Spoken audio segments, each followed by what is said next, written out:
concierto va a ir dedicado a nuestra amiga Cicatriz, que está aquí.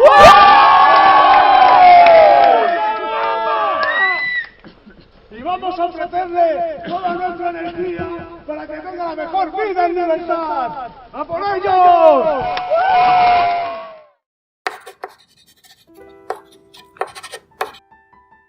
Estamos grabando este vídeo porque voy a hacerle una entrevista a Manu con una serie de preguntas que tienen que ver con la situación de Sevilla Nocturna y qué es lo que va a pasar con la partida, cómo podemos enfocar el proyecto y un poco un análisis también de qué es lo que está pasando, ¿vale? ¿A dónde vamos? Entonces, bueno, Manu no solamente es un narrador de Sevilla Nocturna, también ha sido un jugador en su primera temporada, con lo cual tiene bastante perspectiva de cómo ha ido evolucionando la partida desde sus orígenes, ¿no? Entonces, bueno, pues si tienes algo que añadir, podemos empezar. Estoy nervioso. Pues yo creo que podemos empezar si nos cuentas un poquito cómo está la situación de Sevilla Nocturna en general, una evaluación un poquito 360. Bueno, hola. Se lleva 1 año y 4 meses sin jugar, ¿no? O 1 año y 3 meses, no sé cuánto tiempo. 1 año y 4 meses. Sí, evidentemente cuanto más tiempo pasa, más nivel de desconexión hay. Si además resulta que en el paradigma fuera de la partida Godzilla se pega con King Kong, pues evidentemente es difícil retener en la mente cosas concretas. Entonces yo creo que está borrosa. Yo creo que ese sería un buen adjetivo. Está borroso el proyecto. Es decir, que Sevilla Nocturna ahora mismo tiene un hype negativo, un hype cero. ¿Cómo está la cosa? La ilusión, que la Eso, palabra la hype es como muy yankee. La ilusión del proyecto es una ilusión que está en stand-by, como está en stand-by toda la situación actual.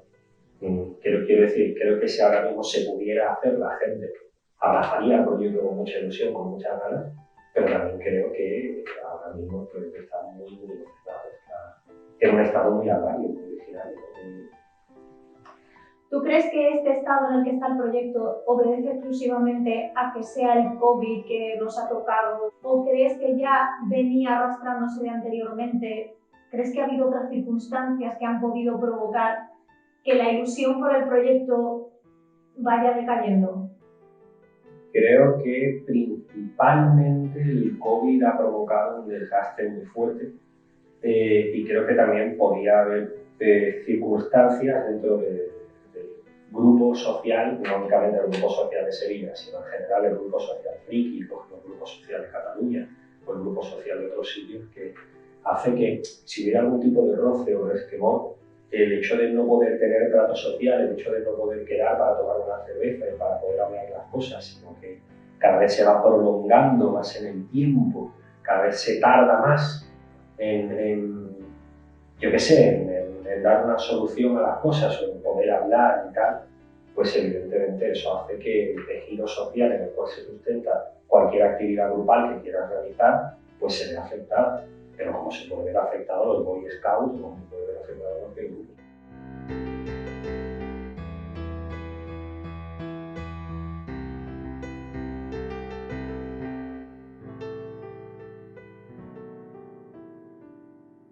Creo que la parálisis en realizar cualquier actividad grupal afecta al nivel de amistad que tienen las personas que comparten ese proyecto, que comparten tiempo, porque al final el roce hace el cariño. Si comparten menos tiempo, tienen menos roce. Si tienen menos roce, tienen menos cariño entre sí. Se les ha cortado la posibilidad de conocer personalmente a las personas con las cuales realizaban esa actividad. Y evidentemente eso pues, se ha quedado ahí un poco a la mitad, ¿no? Como decir, hostia, Jesús el frutero, ¿no? O Tirante, ¿no? Hostia, nos hemos quedado ahí a la mitad. No les conocemos, ¿no? Realmente. Es como, hostia, esta persona ha pasado por mi vida, no te vayas. Pero se ha quedado ahí, ¿no? Entonces, bueno, esa es se ha parado todo, ¿no? Efectivamente. Vale, y entonces esto me lleva a una pregunta. Si Sevilla Nocturna retomara, por ejemplo, vamos a suponer que de aquí a verano pues nos pueden desconfinar. No, no lo creo, pero bueno, vamos a poner ese supuesto, ¿vale? La próxima vez que podamos volver a quedar todos juntos y hacer una partida, la partida, el proyecto se retomaría en el mismo punto donde se dejó Sevilla Nocturna, argumentalmente digo. ¿Se retomaría en el mismo punto o estructuralmente habría que cambiar todo lo que se ha narrado? No, argumentalmente se puede recoger en el punto en el que se dejó. Quiero decir, el punto en el que se dejó fue que la Segunda Inquisición hacía mierda a los vampiros de la ciudad porque los vampiros de la ciudad hacían el mongolos y llamaban mucho la atención. Me parece que es un buen inicio para poder arrancar una partida de vampiros. La Segunda Inquisición llega y ha matado a la estirpe anterior. Eso es un clásico de toda la vida. Lo que pasa es que, claro, que ahora se ha jugado, ¿no? Como decir, claro, yo fui uno de esos. Era la cosa. Y visto lo visto con este panorama, ¿tú crees que Vampiro es lo mejor, es el mejor juego, la mejor temática para arrancar, para volver de nuevo a las partidas? Creo, yo no sé los demás, pero creo que el paradigma de sensibilidad y de tendencia a pensar mal y sobre todo de desconexión, de no dedicarnos tiempo, hace que sea más fácil tener un pensamiento negativo de otras personas o incluso de uno mismo. Y creo que tener un pensamiento negativo de otras personas, tener un juego que ya per se es proclive a los piques, porque Vampiro es proclive a los piques, entonces hay que tener cuidado con eso. A lo mejor resulta que Vampiro no es la mejor opción, a lo mejor vamos a estar impregnados de gasolina y vamos a estar tirando los cerillos, ¿no? Yo creo que habría que plantearse seriamente si no sería mejor jugar a Hambre Lobo, que trata de otros temas, de hermandad, de trabajo en equipo, tal. Si a lo mejor sería mejor jugar a Mago, o porque, yo qué sé, tiene otro rollo más luminoso incluso, ¿no? O Changeling incluso. O a lo mejor sería mejor enviar a tomar por culo Mundo de Tinieblas y contar historias de, yo qué sé, de Dragon Age o de D&D incluso, ¿no? Yo creo que habría que explorar otras opciones porque a mí me da miedo el estado de la gente.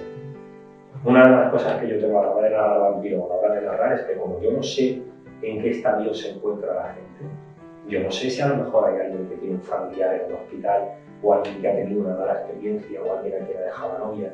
Cuando antes tienes contacto con todo el mundo es muy fácil, porque tienes un tacto del tejido emocional de la gente. Pero ahora te encuentras con gente que son 30 desconocidos. ¿Qué escena de impacto emocional vas a narrar? Tú te eres capaz de narrar una escena de impacto emocional a una persona, yo qué sé, que va a perder un familiar. Eso ya no lo puedes narrar. Entonces ahí ya hay una serie de cosas que hay que ir con mucho cuidado. Es decir, algo que transmita un mensaje un poquito más positivo, sí, que lo que transmite Vampiro, que es horror personal y ya tenemos bastante en la vida real. Sí, yo creo que el mundo de Tinieblas se ha convertido en la realidad.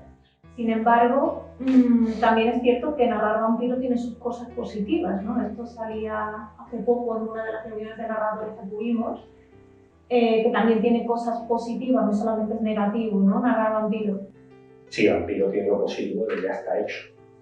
Entonces mi pereza natural hace que yo vea Vampiro con unos ojos maravillosos, ¿no? Aparte, es un juego que tiene otras cosas, aparte de horror, es erótico o tiene temas de conspiraciones y tal. Pero la realidad es que Vampiro es un juego que hace a la gente ser propensa a los piques. Estoy leyendo muchísimo, en redes sociales, me imagino que vosotros también, que hay gente con unas ganas locas de salir y volver a jugar roles en vivo, de volver a la misma dinámica que había anteriormente. ¿Tú crees que eso es posible?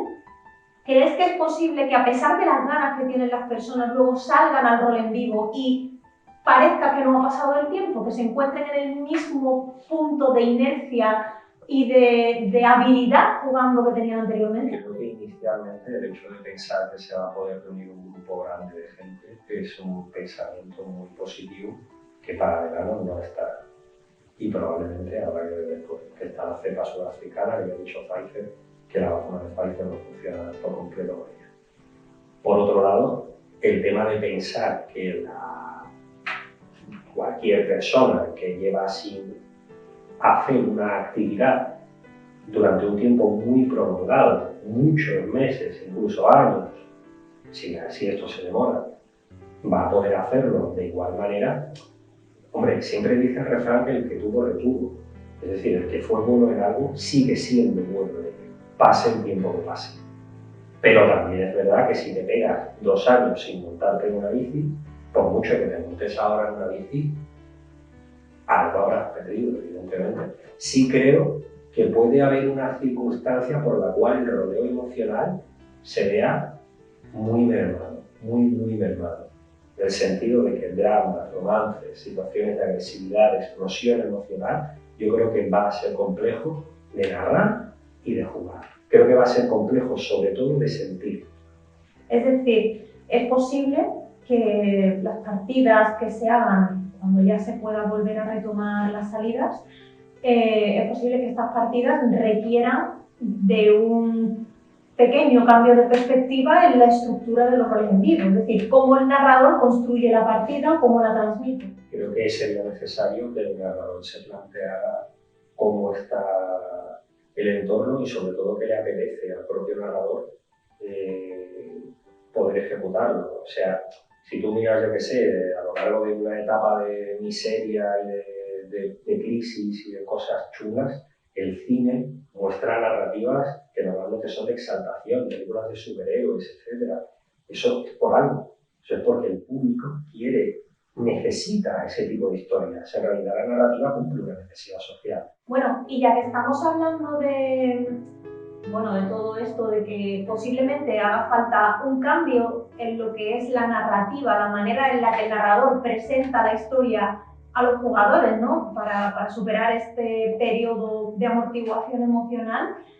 Me ha dicho un pajarito que hay una idea por ahí que tienen los narradores de Sevilla Nocturna sobre cómo retomar la partida, ya sea vampiro o sea otra cosa lo que se narre, ¿no? Pero que hay una idea de estructura sobre cómo plantearlo a los jugadores. Entonces, si nos las puedes contar a mí y a ellos. Vale. Esto que voy a contar es una idea muy compleja, para que a lo mejor suelte una gilipollez, ¿vale? Lo que creo que sería necesario para poder ejecutarlo en vivo es coger el rol en vivo, fragmentarlo y hacer que cada fragmento corra de forma progresiva y en paralelo. Es decir, cogiendo un ejemplo que todo el mundo va a entender, un rol en vivo de vampiro, ¿vale? Tú coges un rol en vivo de vampiro y ahora tú coges y reúnes a un grupo de jugadores muy pequeño en función a lo que te diga la autoridad sanitaria, recoges a un grupo muy pequeño y empiezas con ellos. Y son el grupo de jugadores que tú sabes que te van a responder porque tienes contacto con ellos y están en una situación emocional fuerte y tienen un bajo nivel de estrés y te pueden igual. Vale, empiezas a jugar con ellos una historia del clan Tremere, por ponerte algo. ¿Vale? Creas el escenario de la capilla de Tremere y tal, y empiezas a hacer lo mismo con ellos.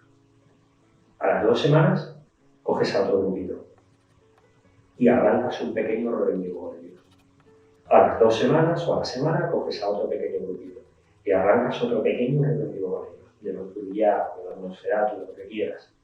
El primer grupo que has arrancado, ya que continúe quedando y que continúe jugando. Es decir, los Tremere que continúen quedando en su capilla y que continúen jugando en su capilla y que continúen dedicándole tiempo libre a crear cosas, a narrarse entre ellos, a hacer giris dentro de su capilla. Pero tú ya te has asegurado de que este grupo de gente que sabes que está bien va a continuar jugando. ¿Pero qué pasa? Que juegan en paralelo.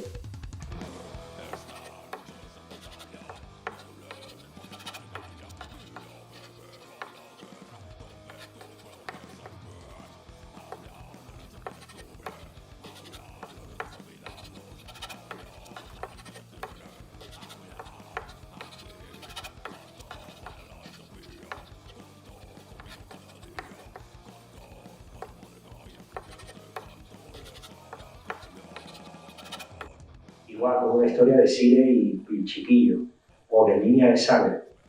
quedas con ellos y quedas en un pequeño grupo y cuentas una pequeña historia.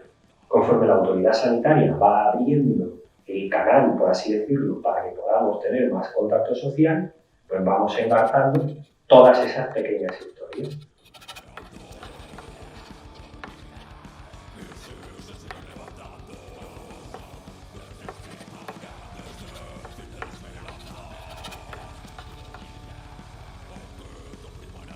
Se va dejando para el final la gente o los jugadores que los narradores no tienen la certeza de en qué estado emocional se encuentran o que necesitan un poco más de tiempo para poder meterse a jugar. No jugar la partida, sino jugar como acto de compartirse con los demás, de realizar algo bonito en grupo. Porque cualquier persona puede decir, yo voy. Sí, pero yo no quiero que tú vengas y hagas lo que puedas. Yo quiero que vengas, hagas lo que puedas, pero también quiero tomar una cerveza contigo. Esa es la cosa, ¿no? Ese tipo de actitud. Entonces yo creo que sería lo ideal que si es un vivo de mago se divida en pequeñas cábalas, si es un vivo de vampiro en pequeñas cuadrillas o líneas de sangre, si es un vivo de lo que sea, dividirlo en pequeños fragmentos, en pequeños grupitos que van corriendo en paralelo. Pero cada uno de estos grupos que corren en paralelo tiene que tener una potencia narrativa propia. No tiene que depender del narrador del que ellos queden para jugar, sino que tienen que tener ellos iniciativa para continuar quedando. Y eso, evidentemente, ya depende de la gente que tengas dentro de la partida. Depende de la pasión con la cual ellos vayan a meterse dentro del tema y el tiempo que le quieran dedicar. Que eso también es otra. Esto no es aplicable para cualquier escenario. Bueno, y con todo esto que me estás comentando, ¿cuál es la frecuencia? Dicen que los narradores tienen que ir actualizando cada cierto tiempo la trama de cada uno de estos pequeños grupos. ¿Cuál es la frecuencia de refresco? Depende de la cantidad de narradores que haya dentro del grupo de narración y depende también de la autoridad sanitaria. Es decir, la autoridad sanitaria marca que hay un espacio como de 14 días para tener seguridad a la hora de tener contacto de una burbuja a otra. Vale, pues si tienes 2 narradores, 3 narradores, 5 narradores dentro de tu grupo, pues ya sabes que tienes una opción para poder actualizar a ese grupo cada 2 semanas, más o menos. Entonces, si por ejemplo dentro de Sevilla Nocturna somos 3, pues podemos actualizar 3 burbujas cada 2 semanas, suponiendo que lo hiciéramos por separado. No sé si se entiende mucho lo que estoy diciendo. ¿Se entiende? Bueno, Manu, entonces por lo que me estás comentando, lo que estoy viendo es que el ritmo entre lo que actualizan los narradores y que luego además los jugadores puedan ir haciendo escenas por sí mismos sin contar directamente con los narradores, sino actualizando y refrescando ellos mismos sus propias tramas y sus propias relaciones, me lleva a preguntarme ¿qué ocurre entonces con los jugadores que vienen de fuera de la comunidad autónoma, ¿no? Porque tenemos los de Huelva, los de Córdoba, que están muy cerquita, los contamos como locales, sí. Pero ¿qué ocurre, por ejemplo, con las personas que son de Cáceres, de Madrid, de Barcelona? ¿Qué ocurre si tienes jugadores de fuera? Básicamente. Bueno, yo creo que principalmente habría que tener 2 modalidades de juego, como el café. Una modalidad intensa y una modalidad suave. Una modalidad intensa que sería para el jugador que es local y que tiene mucho tiempo libre y que le quiere dedicar tiempo libre a la partida, que quiere quedar, quiere hacer escenas apócrifas, quiere hacer escenas él mismo, quiere narrar cosas, quiere dedicarle tiempo, por un ejemplo de Hombre Lobo, el clásico Garú, que quiere realizar todos los rituales, que quiere unirse a la manada, que quiere hacer ritos con la manada, que quiere irse a cañadas, quiere irse a bosques, quiere verdaderamente vivir la partida fuera del horario de la propia partida, como pasó en Radio Barcelona, ¿no? que eso pasó muchísimo. Radio también. Y después tener un ritmo de juego que debiera de ser un ritmo de juego más suave, orientado a personas que vienen de fuera o a personas que no tienen tanto tiempo. A personas que vienen de fuera por lo evidente, porque evidentemente un ritmo de juego tan violento, tan fuerte, tan intenso, no lo puede tener una persona que viene fuera por el coste de desplazamiento, entiendo yo. Entonces, estas personas tendrían que tener un personaje que les permitiera tener una introducción, un nudo y un desenlace dentro del propio rol de vivo. y que les permitiera también tener tramas más personales. Es decir, mientras que una persona con el juego intenso puede cambiar el paradigma, puede hacer conclusiones, colaborar con la narrativa, crear cambios masivos en el entorno, porque verdaderamente está jugando a cambiar el entorno, está jugando a contar una historia para todos. La persona que juega con el ritmo de juego suave tendría que jugar más para contarse una historia a sí mismo y a los demás en un entorno más pequeño. Tener una trama personal principalmente. Por ejemplo, a un entorno suave podría ser, cogiendo el ejemplo del hombre lobo, un parentela que está enamorado de una galú. Bueno, este galú está permanentemente haciendo historias, batallas, espíritus y tal, y este parentela está, pues, por así decirlo, más orientado a tener una trama enfocada a ese romance o a las historias adyacentes a ese romance, ¿no? También sería interesante que el rol en vivo para esta persona que juega con el modo suave tuviera una posibilidad para que este jugador pudiera dejar el personaje después de una partida e incorporarse en la siguiente partida con el mismo personaje sin que haya sufrido un perjuicio y sin que todo le suene a chino. Que eso ya depende mucho de la narración, ¿no? Pero yo creo que esos dos modos sería necesario que estuvieran. Pues realmente ya poco más queda por decir. Es decir, hemos planteado para Sevilla Nocturna la modalidad de juego, bueno, más bien la modalidad de estructura fragmentada y además la modalidad de tener dos velocidades de trama dentro de la partida o de personajes, ¿no? El modo intenso y el modo suave, ¿no? Más allá de esto, bueno, me gustaría conocer cuáles son tus conclusiones finales, después de todo lo que hemos hablado, cuál es la imagen general con la que tú te quedas o, en pocas palabras, cuál es el mensaje que te gustaría transmitirle a la gente que nos ve. Vale, me voy a poner un poco chándal, ¿eh? Bien, toda tuya la cámara. Espero que el siguiente entrevista también se ponga en modo chándal y así yo quedo un poco mejor. A ver, hay un refrán que dice que para mantener el equilibrio tienes que continuar pedaleando. Eso es así. Y el amigo Darwin dijo que no se adapta que no sobrevive el más fuerte, sino el que se adapta. Esta historia del COVID puede durar una barbaridad de tiempo. Y hay que hacerse a la idea de que va a durar mucho.